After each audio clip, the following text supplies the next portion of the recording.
Buenas noches, bienvenidos a una nueva edición estelar de Costa Rica Noticias. Estamos en vivo a las 7 de la noche con 2 minutos de este miércoles 7 de abril. Gracias por informarse con la señal de Canal 13. Soy Ernesto Rivera. Recuerden que también pueden seguir estas noticias a través de nuestras redes sociales de Facebook y Twitter en las direcciones que aparecen ahora en la pantalla. Tenemos mucha información, así que vamos a ver nuestros titulares. Adelante.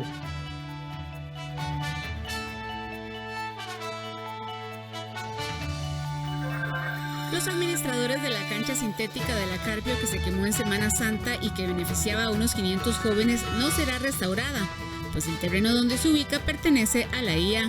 Los planes ahora son pedir donaciones de implementos como patinetas y artículos deportivos para promover actividad física en la comunidad. Las denuncias por estafas notariales incrementaron considerablemente el año pasado. Ante esto, las autoridades recomiendan a los dueños consultar al menos 3 veces al año el estado de sus propiedades en el registro. El Pacto Figueres de Santi movió el escenario en el PLN. Analizamos este ajedrez político en entrevista. El INCIENSA confirmó en nuestro país los primeros casos de la cepa de SARS-CoV-2 asociados a la variante que se detectó originalmente en Brasil y que es sumamente contagiosa. En total se han registrado 17 casos asociados a distintas variantes como las de Sudáfrica y Reino Unido.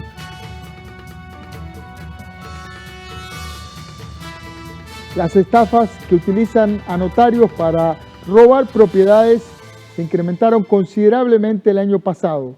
Ante esto, los fiscales de ciberestafas y fraudes recomiendan a quienes sean propietarios de una casa o de una propiedad consultar al menos 3 veces al año para verificar el estado de ese inmueble en el registro público. El periodista Andrés Ortiz nos ofrece los detalles de esta información. Buenas noches, Andrés. Buenas noches, don Ernesto, para usted y para los televidentes. Es información importante que da a conocer el Ministerio Público, donde, como usted lo decía, señala de un aumento de estos casos. Ellos dicen que en los últimos años había disminuido este tipo de hechos de fraude, estafas y otros tipos de delitos registrales. Sin embargo, es en los últimos meses que se ha detectado un aumento de estos casos, y por eso es que una de las recomendaciones que hacen en el Ministerio Público es estar verificando el estado registral de las propiedades. Veamos. La Fiscalía señaló que para despojar a las personas de sus lotes, fincas o casas incluyen trámites como traspasos, donaciones y ventas utilizando documentos falsos. Por esa razón le recomiendan a las personas revisar al menos 3 veces al año el estado registral de la propiedad. Alrededor de la figura delictiva es donde estamos encontrando falsedad ideológica, usurpaciones de identidad, una figura de estafa porque llevan a una persona que no es a firmar y de todo. Es decir, vamos, no solamente estamos hablando, y quiero que quede muy claro que el Ministerio Público no está hablando de que todos los notarios sean una persona delincuente. No. Estamos hablando que un grupo de notarios ya están siendo analizados, valorados en listas que corresponden a objetivos del Ministerio Público. En el último año, el Ministerio Público detectó un incremento de fraudes registrales o notariales.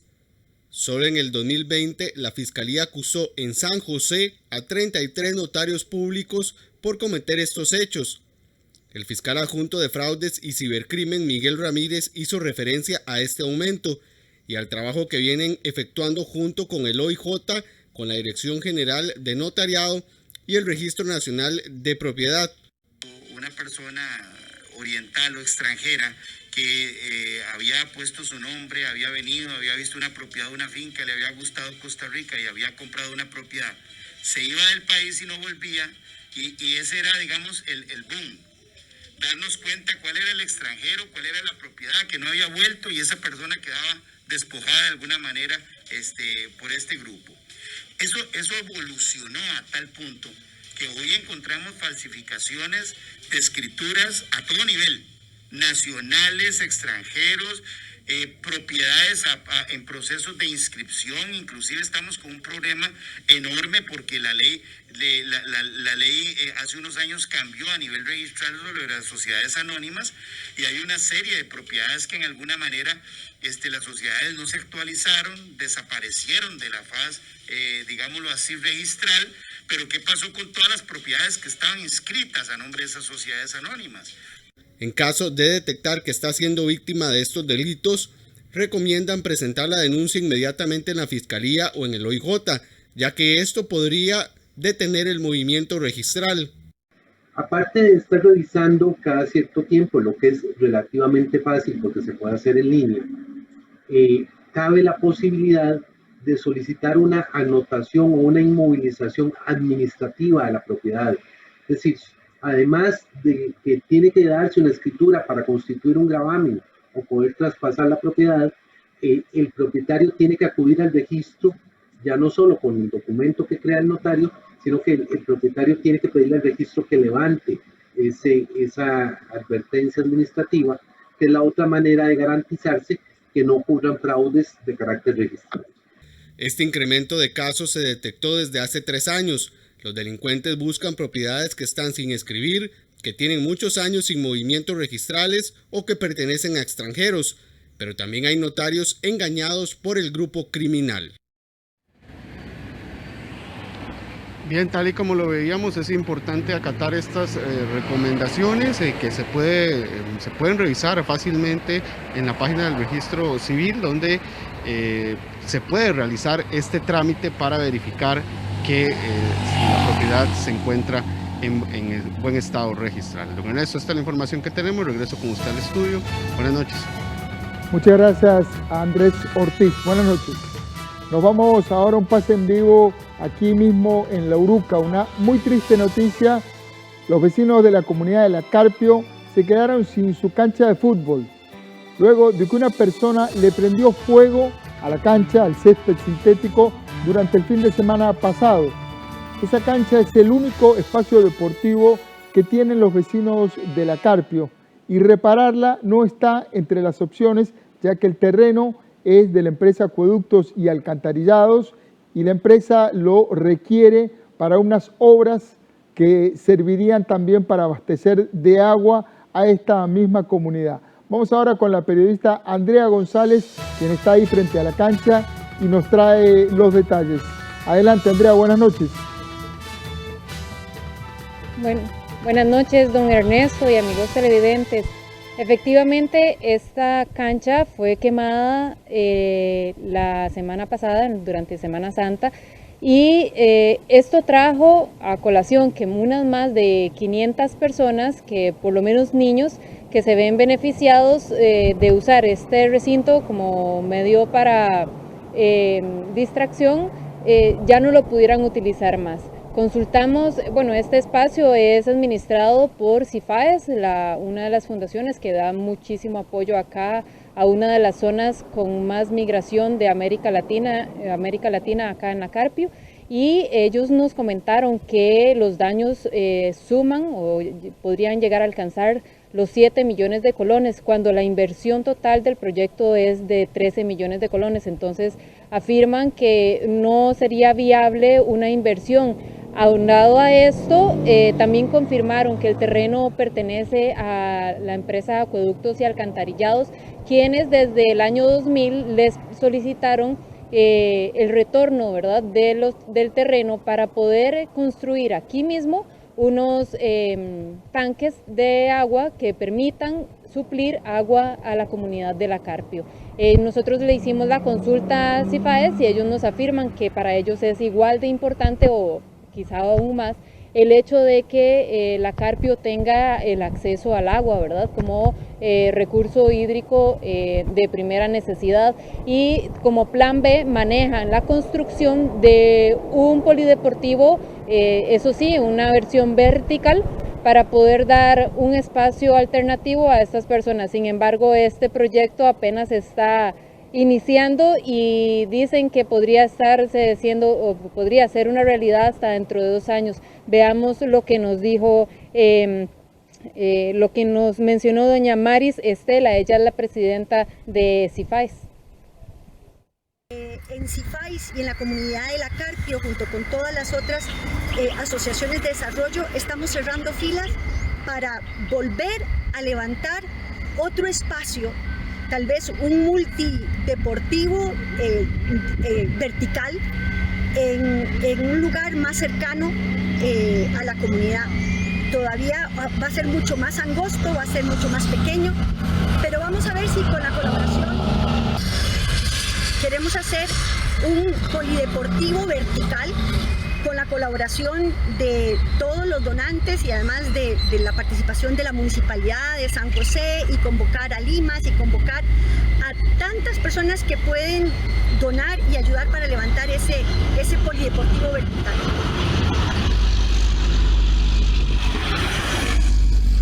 Pero sabemos que de aquí a que lo logremos no van a pasar menos de 24 meses. Y mientras tanto necesitamos que las personas sigan haciendo deporte. Por eso les invitamos a que nos donen patinetas, cuerdas, balones de básquet, aros de básquet, nets de voleibol, mesas de ping-pong, para que por lo menos en la calle frente al CIFAES podamos poner los sábados y domingos a los muchachos a hacer deporte, el deporte que no van a estar pudiendo hacer aquí. Y es que si se tratara de quizá cualquier otra comunidad, o el hecho de que una cancha quede deshabilitada podría significar menos. Sin embargo, en la Carpio, esta se vuelve la única opción, literalmente, de los chicos para poder tener un espacio de recreación. Con nosotros conversamos con una familia de la Carpio y con varios niños quienes lamentaron obviamente el hecho y afirman que de ahora en adelante no tendrán opción. De hecho, la madre de familia nos comenta un hecho muy particular, que es bastante riesgoso el hecho de que los chicos puedan salir a las calles, aún así siendo de día. Veamos lo que nos dijo. Bueno, para todos nosotros, digamos en lo personal con todos mis hijos, a mí me ayuda muchísimo, ya que era como la manera de distraerlos y enseñarle un deporte también, porque en la Carpio hay muy pocas posibilidades de meterlos a un deporte o algo así. Y para mí era súper desestresante también, porque yo soy mamá de 4 chiquitos, ¿verdad? Entonces al traerlo acá, era para mí también un desestrés, y ellos llegaban como quien dice, o sea, estaban como muy aplicados con el deporte. ¿Qué disciplina aprendían aquí y más o menos cuántos muchachos compartían con ellos, cuántos niños? Ellos jugaban béisbol y eran más de 13, a veces venían 13, pero a veces yo me traía a mis sobrinos o a mis sobrinas y a unos vecinos que eran de ahí por mi casa. Y a veces llegábamos a hacer hasta más, por lo mismo, ¿verdad? Porque todo el mundo está deseando, digamos, aquí en la Carpio hay muchas posibilidades de ir a un lugar donde haya espacio para jugar o algo así, y los chiquitos no pueden salir ahora ni a la calle, porque si no son las balaceras y los carros que caminan, las motos. Entonces para mí era mejor traerlos hasta acá y que se desestresaran un poco, porque ya lamentablemente cuesta mucho que los chiquitos jueguen en la calle. ¿Hace cuánto venían aquí? Casi como un año atrás. A mí siempre me gustaba jugar acá, con mis amigos, con mis hermanos. ¿Qué jugaban? Béisbol, nada más. ¿Solo béisbol? ¿Y usted qué posición tenía? Yo bateaba. ¿Y vos? Yo corría a veces. Y lanzaba. ¿Lanzaba? Sí. ¿Y quieren volver a venir a jugar? Sí. ¿Lo extraña? Sí. ¿Qué piensan de que hayan quemado la cancha? No me gustó eso. No. ¿Y ahora qué vas a hacer? No sé, quiero como que la vuelvan a arreglar para volver a jugar.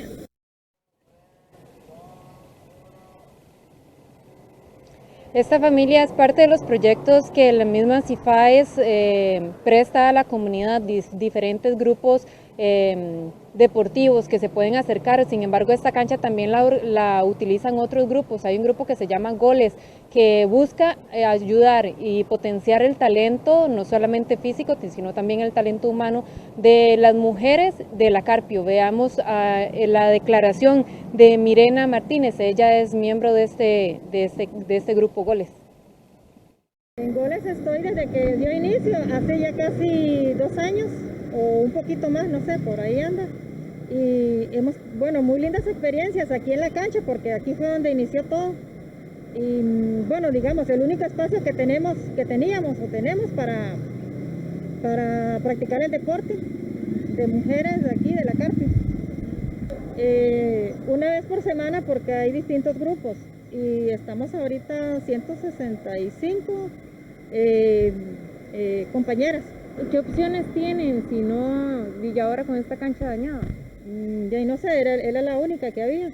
De aquí no hay otra, digamos, adecuada. Aquí se hacía el deporte, digamos, muy cómodo el espacio muy bonito. Y no hay otro, aquí en la Carpio no hay ni siquiera, aquí hay un parque en la pura entrada, pero en ese parque casi que ni se puede entrar, es como privado. Y digamos que esta cancha era lo único que tenía la Carpio como centro de recreativo. Consultamos obviamente a Acueductos y Alcantarillados sobre las fechas en las que iniciaría o si realmente tienen algún proyecto bastante cercano para no restaurar o para que el CIFAES decida no restaurar la cancha de fútbol. Sin embargo, no nos dieron respuesta al cierre de esta edición. Y el CIFAES sí nos confirmó de que ellos no ven con viable invertir en un proyecto en el que será momentáneo, en el que saben que en algún momento van a tener que desalojar, y por eso es que invitan, como vimos en una de las inserciones, a los donantes a que si quieren acercarse y apoyar a la comunidad lo hagan en el proyecto del polideportivo que pretenden habilitar en la zona cerca del CIFAES dentro de la Carpio. Ustedes tienen mucha más información, don Ernesto. Muchas gracias, Andrea. Una noticia muy lamentable, la pérdida de este espacio de recreación, de deporte para la comunidad de la Carpio que tanto lo necesita. Buenas noches, muchas gracias. El pacto político entre José María Figueres y Álvarez de Santi movió el escenario en el Partido Liberación Nacional. Analizamos el tema en una entrevista al volver de la pausa. Ya regresamos.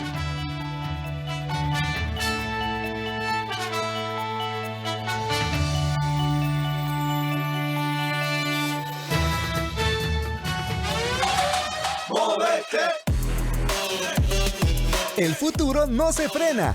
Decidí estudiar. CONAPE se mueve con vos. Por eso te presta para que estudies con la tasa más baja del mercado.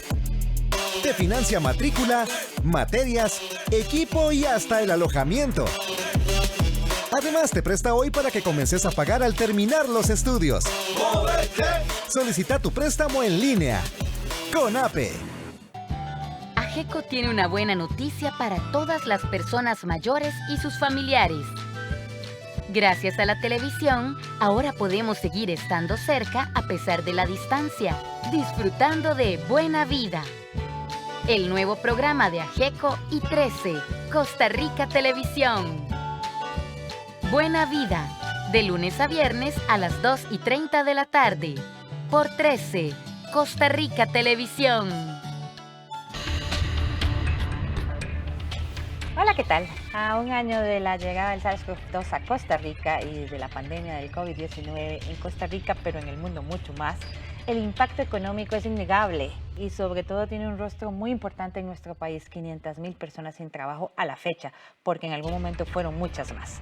Entonces urge reactivar la economía, tomar esas medidas que necesitamos para sacar adelante al país en beneficio de todas y todos los ciudadanos de la República de Costa Rica. De eso vamos a hablar esta semana en Una Mirada. Acompáñanos. Respetar las medidas contra la COVID-19 es mi responsabilidad, porque luego voy a mi casa con mi familia. Yo tuve COVID, estuve internado 15 días Vi personas morir de lo que yo tenía. Y eso no lo quiero para mi familia, ni para mis compañeros. Por eso uso mascarilla, mantengo la distancia y me lavo las manos constantemente. Y así los protejo a ellos.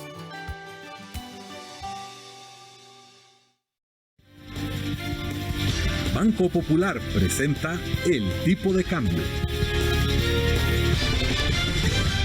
A las 7 de la noche con 21 minutos vamos a repasar la cotización de la divisa estadounidense. El precio del dólar para la compra está hoy en 606 colones con 94 centavos. El precio del dólar en la venta, 614 colones con 27 céntimos. Banco Popular presentó El Tipo de Cambio. Esta semana la política nacional se sacudió con una noticia inesperada para la mayoría. Antonio Álvarez de Santi desistió de presentar su candidatura a la presidencia por el Partido Liberación Nacional y firmó una carta de apoyo a la precandidatura de José María Figueres Olsen, quien hasta ese momento era su rival más crítico y de quien recibió duros cuestionamientos durante la pasada contienda electoral. ¿Cómo fue que estos dos archirrivales en el PLN llegaron a un acuerdo? ¿Tiene Figueres la fuerza suficiente para ganar la elección interna de Liberación Nacional? Para razonar las respuestas a estas preguntas, invité al politólogo y especialista en comunicación política, Gustavo Araya. Buenas noches, Gustavo. Bienvenido a Costa Rica Noticias. Buenas noches, Ernesto. Como siempre, un placer estar con vos y con toda la audiencia. Excelente. Gustavo, ¿cómo fue que estos dos archirrivales en el PLN llegaran a un acuerdo? Y también, ¿qué significa esto en términos de la política interna del partido? El acuerdo básicamente, me parece a mí, Ernesto, tiene, digamos, dos orígenes. El primero de ellos tiene que ver con la iniciativa del propio don José María Figueres de mostrar la posibilidad, según su propio carácter político, de que puede unificar al partido, de que a pesar de las diferencias, es un momento para que Liberación Nacional, digamos, rectifique lo que históricamente ha venido haciendo, que es más bien mostrándose separado, mostrándose fragmentado de cara a los procesos electorales y lo que le ha traído todas las derrotas en términos generales. Uno de los factores por los cuales ha sido derrotado, por lo menos en las dos últimas ocasiones. Y por otro lado, el mensaje muy fuerte también del figuerismo de que es momento de que Costa Rica se una. Me parece que ese espíritu, digamos, por lo menos en términos del talante político de José María Figueres, está presente. Por el otro lado está don Antonio Álvarez de Santi, que me parece que normal a su actuar político ya histórico, ¿verdad? Acordémonos de que él salió en 2004 hablando bastante mal del Partido Liberación Nacional y de sus líderes, y regresa después al Partido Liberación Nacional y es recogido por el propio don Oscar Arias.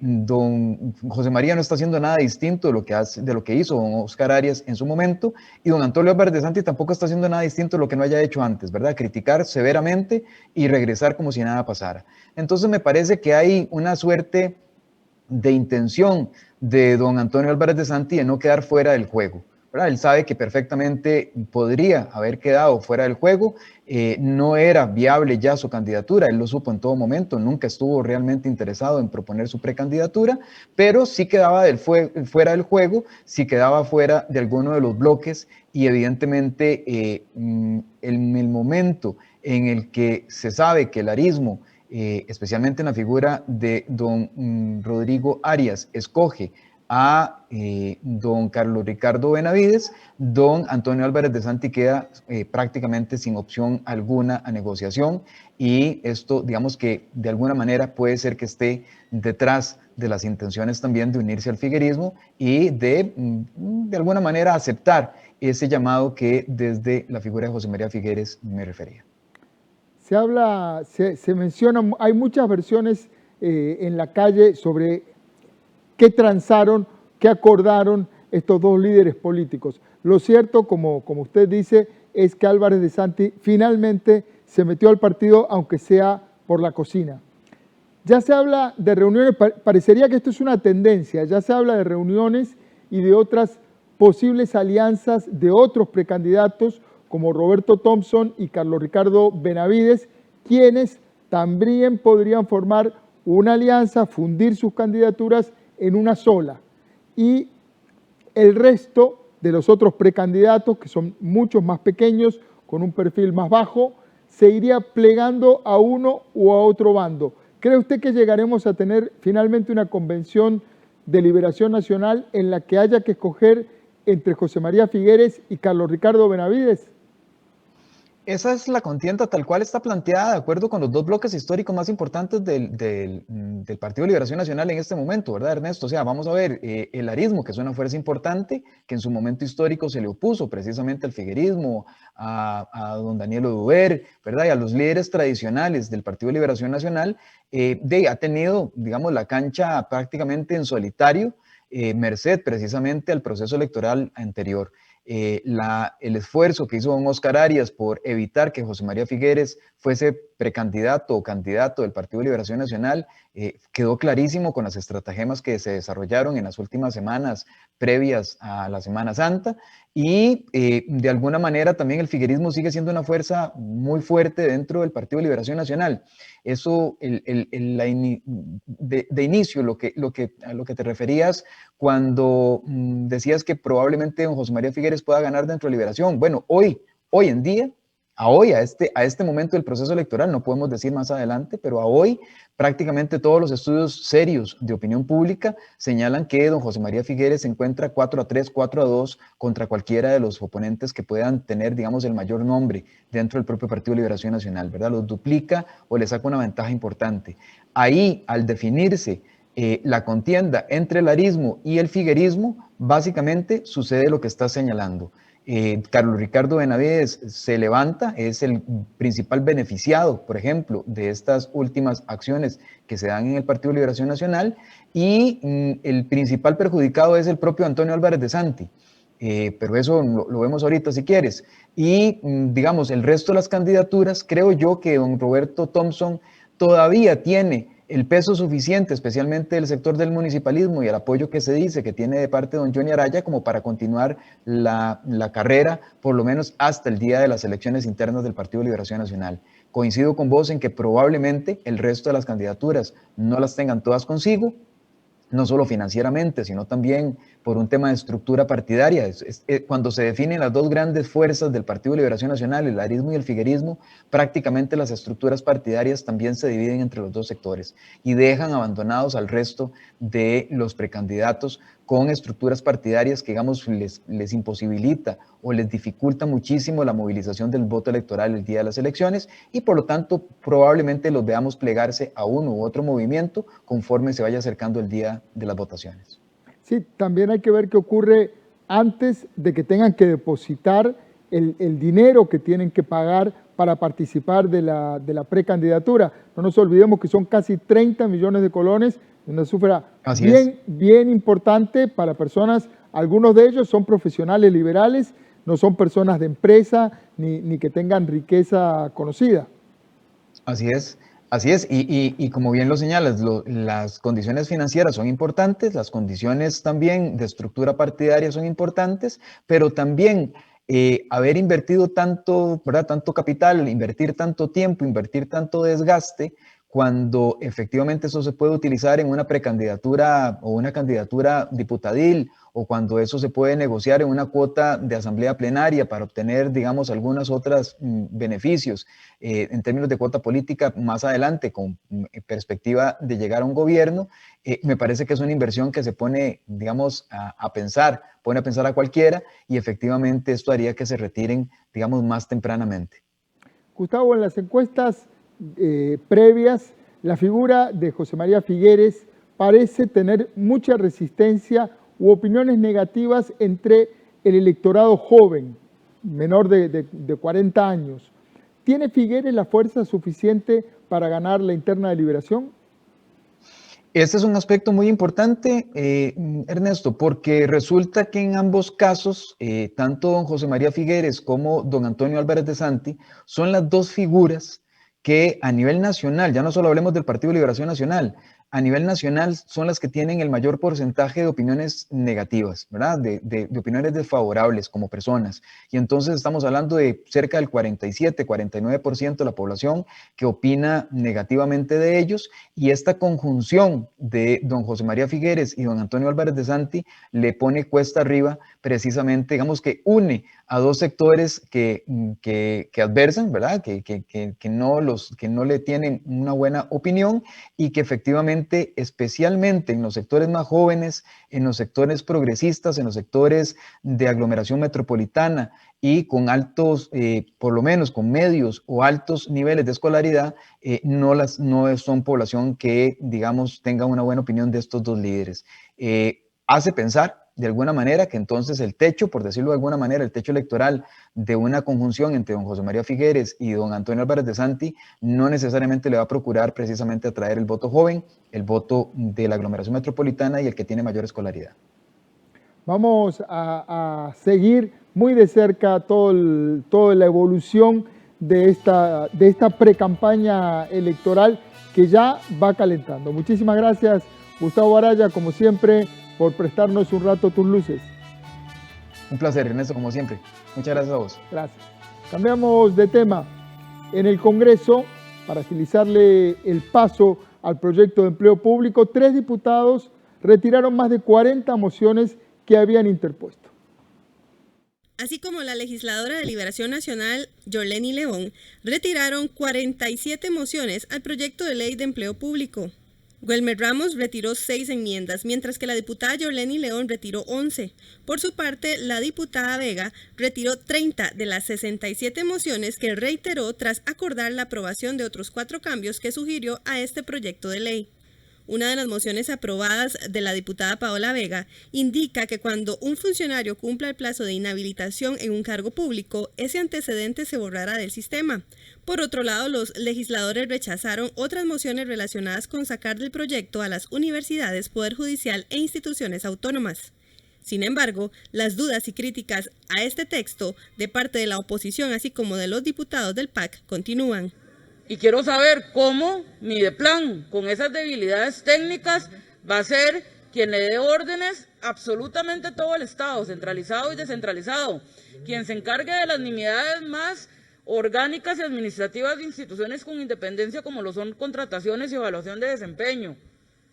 Quiero ver cómo va a darle órdenes al Poder Judicial. No tiene lógica que ningún ente del Poder Ejecutivo, sea Mideplan, sea el Servicio Civil, si está metido entre el Poder Ejecutivo, sea el ente rector del empleo público para el Tribunal Supremo de Elecciones, para el Poder Judicial, para la Asamblea Legislativa, para las municipalidades, incluso para las mismas universidades. Pero parte de lo que se está planteando es que frente a una reforma esto implica generar las condiciones de la implementación que la ley habilitaría. Necesitamos tener la totalidad del texto para poder claramente tener una visión comprensiva de los requerimientos y también, por supuesto, de lo que eso va a implicar en términos de capacidades, desde las nuevas competencias y, por supuesto, de las funciones que tienen que desarrollar. Por el momento, los legisladores continuarán discutiendo las enmiendas que se les reiteraron al proyecto de ley.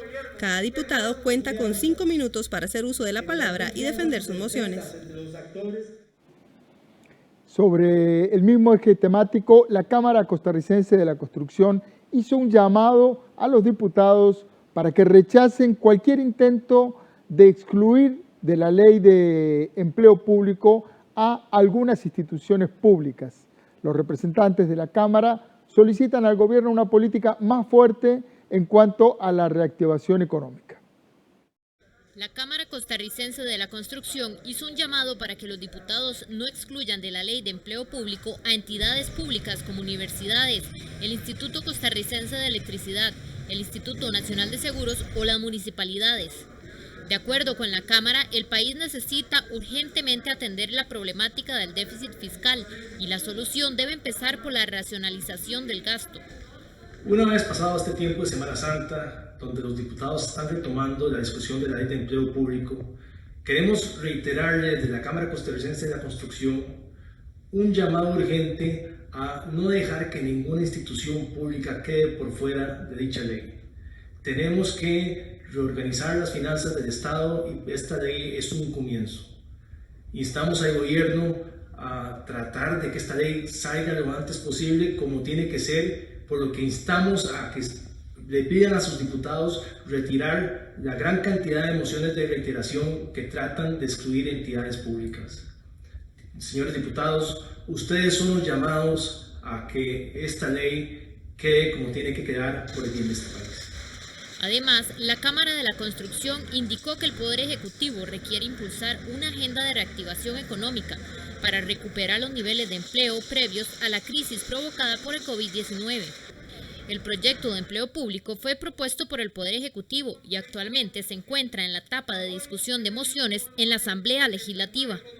Algunas de las críticas de las universidades públicas al proyecto versan sobre argumentos como que surge para resolver la crisis fiscal, pero no reconoce la relevancia de las instituciones ni el aporte de las personas trabajadoras públicas, o que más que empleo público se centra en salarios.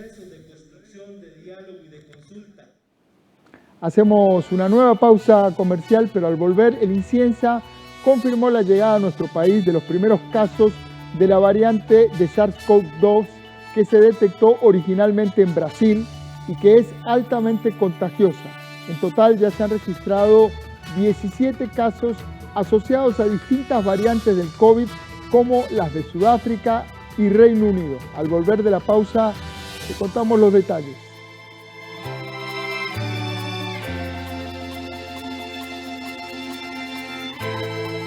Sálgase de la fila del banco. Realice de forma fácil y segura sus transferencias, depósitos, retiros y más, ahorrando tiempo. Haga sus trámites desde cualquier lugar, ingresando a bancobcr.com o a la app BCR Móvil. En el barrio, visitando los puntos Tucán, o afuera del banco, en los cajeros automáticos multifuncionales. Conozca cómo hacerlo con nuestros tutoriales en bancobcr.com. Somos el Banco de Costa Rica. ¡Hola! ¡Bienvenidos! Ella nos divierte y nos enseña con un talento único. Hoy vamos a hacer una receta maravillosa. Sin secretos con Doris. De lunes a viernes a las 2 de la tarde. Con repetición a las 10:30 de la mañana. En 13, Costa Rica Televisión.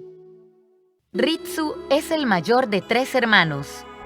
¿Cancerígeno? Cuando su madre es hospitalizada debido a una enfermedad, él debe hacerse cargo de ellos. Encárguense de este desorden y yo les haré algo de cenar. Así, él va descubriendo el maravilloso mundo de la cocina.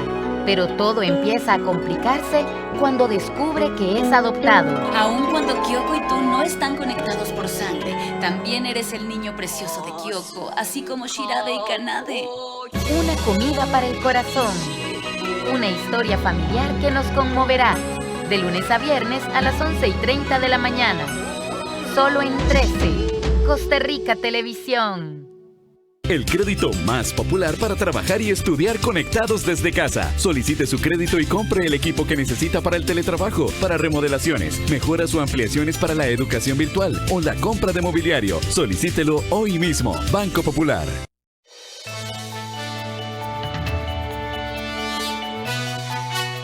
Siete de la noche con 40 minutos. Estamos de regreso en esta edición de Costa Rica Noticias. El INCIENSA confirmó la llegada a nuestro país de los primeros casos de la variante de SARS-CoV-2 que se detectó originalmente en Brasil y que es altamente contagiosa. En total, se han registrado ya 17 casos asociados a distintas variantes del COVID, como las de Sudáfrica y Reino Unido. El Laboratorio de Microbiología del Hospital Nacional de Niños detectó los 2 primeros casos en Costa Rica de la variante del SARS-CoV-2 que se originó en Brasil. El primer paciente corresponde a un hombre de 28 años de edad, residente de Alajuela, quien presentó fiebre, escalofríos, tos y mialgias. El segundo corresponde a una mujer de 32 años de edad, vecina de Heredia. Sus síntomas fueron escalofríos, tos, dolor de cabeza, trastornos del gusto y mialgias. Además, Inciencia reportó 3 casos adicionales de la variante detectada iniciada en Sudáfrica y un caso de la variante proveniente de Reino Unido. Los 2 casos fueron detectados en Santo Domingo, Barba y San Pablo de Heredia. Por el momento, Inciencia no cuenta con más información epidemiológica adicional. Con la identificación de la variante brasileña, se confirma que el país la presencia de las 3 variantes de preocupación reconocidas por la OMS hasta el día de hoy.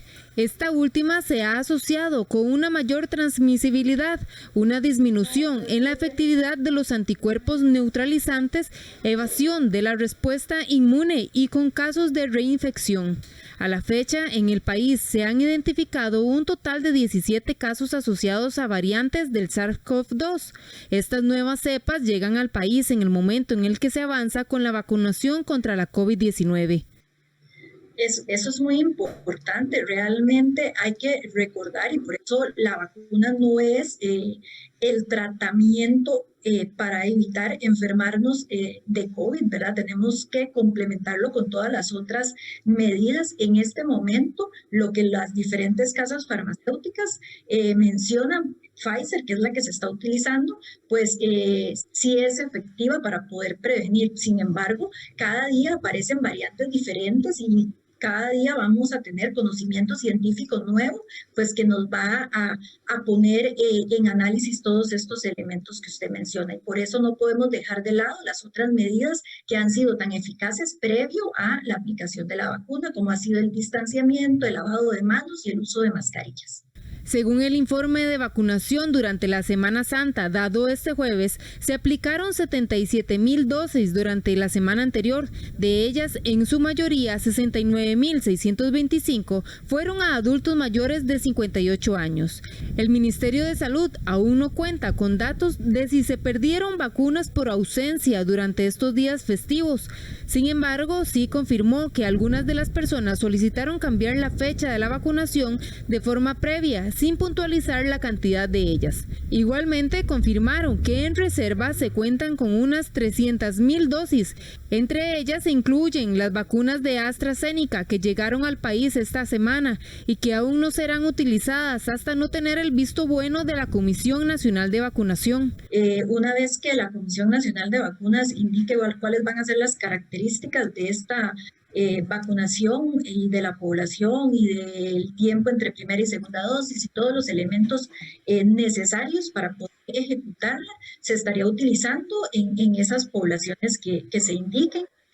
Obviamente que sí, el asegurado va a saber cuál vacuna se le coloca, pero no va a poder escoger cuál vacuna se le va a colocar, a menos de que cuando ya la comisión indique pues todo el análisis y el lineamiento en relación a esta vacuna exista alguna contraindicación, pero realmente hay que esperar pues en este momento la posición de la Comisión Nacional de Vacunas. Las autoridades además negaron exista preferencia en distintas zonas para asignar más o menos vacunas. Precisamente el presidente ejecutivo de la Caja, Román Macaya Ayales, y el ministro de Salud, Daniel Salas, se reunieron con la defensora de los habitantes para reiterar que la velocidad y el avance dependerán de la cantidad de dosis que ingresen al país. La Comisión Nacional de Vacunación se reunirá precisamente mañana jueves para definir cómo se aplica la vacuna de AstraZeneca en el país. Esto después de que la Agencia Europea de Medicamentos se pronunció y aseguró que los trombos son efectos secundarios muy poco frecuentes tras la aplicación de este fármaco. Este miércoles llegó al país el primer lote de vacunas del mecanismo COVAX. Estas serían las primeras inmunizaciones contra el SARS-CoV-2 que recibe Costa Rica de la casa farmacéutica AstraZeneca. Este fármaco ha sido duramente criticado debido a su supuesta relación con trombos sanguíneos. No obstante, este 7 de abril, la Agencia Europea de Medicamentos estimó que esta condición que se han sufrido personas vacunadas con el fármaco debe considerarse un efecto secundario muy raro del inyectable. Ante esta situación, el ministro de Salud, Daniel Salas, externó que este jueves se reunirá con la Comisión de Vacunación para definir cuál será la forma de utilización de las 43,200 dosis que llegaron al país. Sí, eso vamos a tener una reunión el día de mañana, horas tempranas en la mañana, y vamos a estar analizando el caso de AstraZeneca. Es importante indicar, ya hoy el comité experto de la EMA dio sus declaraciones y dice que en realidad sí existe una relación, pero son eventos sumamente raros. Recordemos que cualquier medicamento que se toma, las pastillas anticonceptivas hormonales en las mujeres, hay un riesgo de un caso de coágulo en cada 1000. Lo que se ha visto con esta vacuna de AstraZeneca es un posible riesgo de 2 a 3 casos por millón de personas. Señala que la comisión estudiará a qué tipo de personas se le colocará la vacuna de AstraZeneca y así disminuir el riesgo de este efecto secundario. En Costa Rica, si agarramos por ejemplo la población de 65 años y más y hacemos una relación de cuántos casos han muerto en Costa Rica por millón de habitantes, estamos hablando de 434 personas por millón de habitantes. Eso no se puede comparar jamás con un riesgo de un coágulo. Si hacemos la relación con internamiento, son 9.000 personas por millón de habitantes de 65 años y más que se han internado por COVID. Entonces lo que dice la EMA es que el beneficio que otorga salvar vidas, se han salvado cientos de miles de vidas con la vacuna de AstraZeneca, y que los eventos de coagulación, que todavía siguen en estudio, pero que preliminarmente lo que se ve es que son sumamente raros, posiblemente sean en alguna población más con perfil femenino, más con edad reproductiva, siguen siendo muy raros. Y recordemos que cualquier otra vacuna, cualquier otro medicamento puede tener también eventos. Precisamente Salas y el presidente de la República, Carlos Alvarado, visitaron el área de salud de Coronado para observar el avance en la campaña de vacunación que se realiza en el país contra el SARS-CoV-2, esto en el marco del Día Mundial de la Salud. Coronado se está llevando un modelo ejemplar, están atendiendo más de 600 personas por día y con el nuevo modelo va a incrementar las próximas semanas o la próxima semana. Ya van por aproximadamente las personas de 69 años. No obstante, ya aquí lo que hemos visto ha habido personas de 65 que están vacunando, tanto personas con su primera dosis como personas con su segunda dosis. Para mí lo particular es bonito y emocionante porque los adultos mayores lo agradecen y se sienten protegidos por el país, muy agradecidos con la caja, muy agradecidos con el Ministerio de Salud, y esto es lo que tenemos que replicar y lo que se está haciendo a lo largo y ancho de todo el país. De allí informaron que en Coronado más del 91% de su población mayor de 80 años ya cuenta con su esquema completo de vacunación.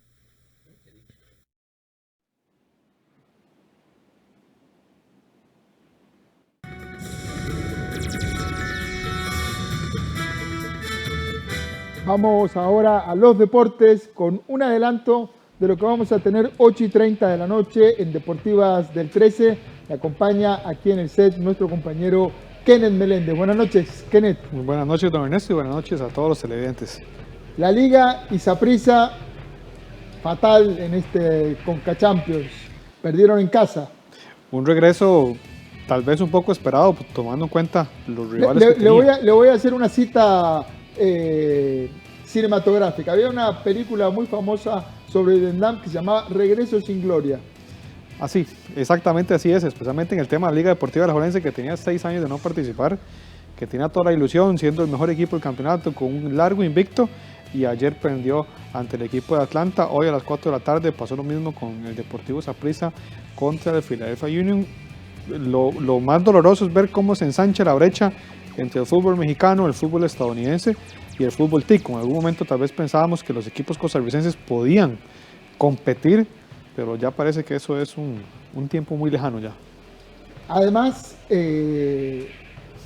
hubo una conferencia de prensa en donde había una realidad paralela a la realidad. Cuénteme un poco de eso, un adelanto. Parecía que estábamos en otra dimensión porque la Federación Costarricense de Fútbol convocó una conferencia de prensa con el presidente, con el director de selecciones, con Ronald González y con Douglas Sequeira, y nadie muestra preocupación, nadie muestra como... Aquí no ha pasado nada. No hay un mea culpa, más bien dicen, bueno, vamos bien, a pesar de que tenemos 7 partidos sin ganar, a pesar de los fracasos de selecciones menores, y más bien en ese momento en que la federación y cada uno de los equipos debería poner las barbas en remojo, porque estamos viendo no solo México y Estados Unidos, a nivel de selecciones vemos a Honduras que ya lleva 4 olimpiadas seguidas, vemos a Panamá metiéndose en mundiales juveniles, y creo que es algo preocupante porque mientras los demás crecen, ya nosotros nos estancamos y seguimos viviendo esa generación del 2014 que aún hoy, 7 años después, es la base de la selección nacional.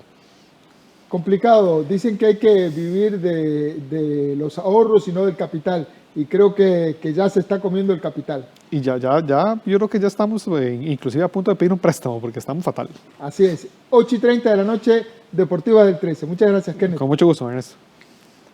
Cuando regresemos, tiene que ver estas imágenes porque en México un candidato a diputado federal inició su campaña electoral, oiga bien, adentro de un ataúd. Quiere llamar la atención, según él, contra la violencia del crimen organizado y la política nacional de México ante la pandemia. Le mostramos las imágenes al volver del corte.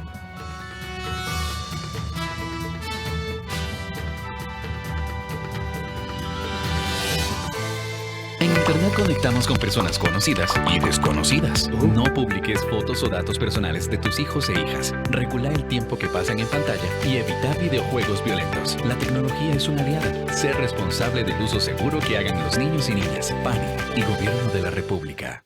Costa Rica es pura vida.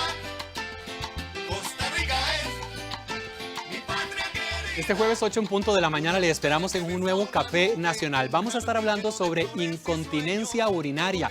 Así que si conoce a alguien que esté pasando por esta situación, no se le olvide avisarle. Y además, chicos y chicas, 9 en punto de la mañana, continuamos aprendiendo en casa. Un canto libre y la esperanza tejiendo al futuro.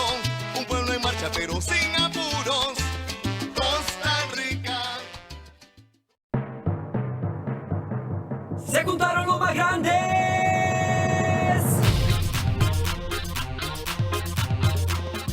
Póntela, pom pom pom pom, póntela.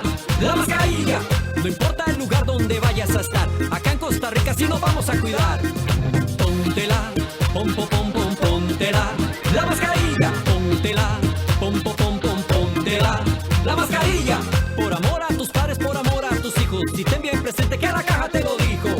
Póntela, pom pom pom pom, póntela. La mascarilla, póntela, pom pom pom pom, póntela.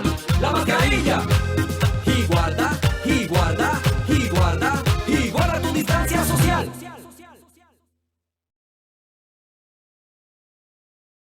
Respetar las medidas contra la COVID-19 es mi responsabilidad, porque luego voy a mi casa con mi familia. Yo tuve COVID, estuve internado 15 días, vi personas morir de lo que yo tenía, y eso no lo quiero para mi familia, ni para mis compañeros. Por eso uso mascarilla, mantengo la distancia, y me lavo las manos constantemente, y así los protejo a ellos.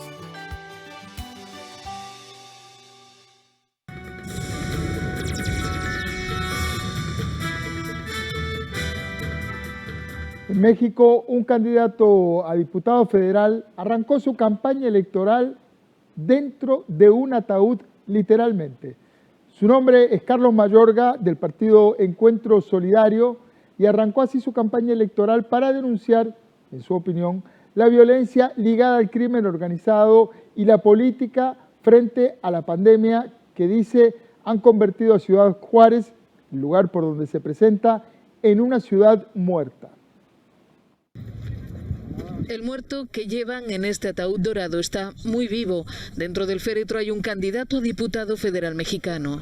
Su nombre es Carlos Mayorga, del partido Encuentro Solidario, y ha arrancado así su campaña electoral para denunciar la violencia ligada al crimen organizado y la política frente a la pandemia, que en su opinión han hecho de Ciudad Juárez, por donde se presenta, una ciudad muerta. Decidimos comenzar esta campaña política dentro de un ataúd para mandarle un mensaje a los políticos que tienen un pueblo muerto. Han guardado silencio ante los altos índices de crimen organizado, han guardado silencio ante la situación caótica del COVID. Ciudad Juárez, en el norteño estado de Chihuahua, está en la frontera con Estados Unidos. El distrito por el que se presenta Mayorga incluye el Valle de Juárez, una de las zonas más violentas del país. Miles de candidatos a legisladores, gobernadores y alcaldes han iniciado en México su campaña para los comicios intermedios de junio, bajo la sombra de la COVID-19 y de la violencia que ya ha dejado 16 aspirantes asesinados. La recóndita Siberia se sube al tren de la vacunación. Un tren médico se desplaza hasta las aldeas más remotas de Rusia para la inmunización masiva con el suero Sputnik V, que tiene una eficacia del 92%. La recóndita Siberia se sube al tren de la vacunación. Este tren médico se desplaza hasta las aldeas más remotas para la inmunización masiva con el suero Sputnik V.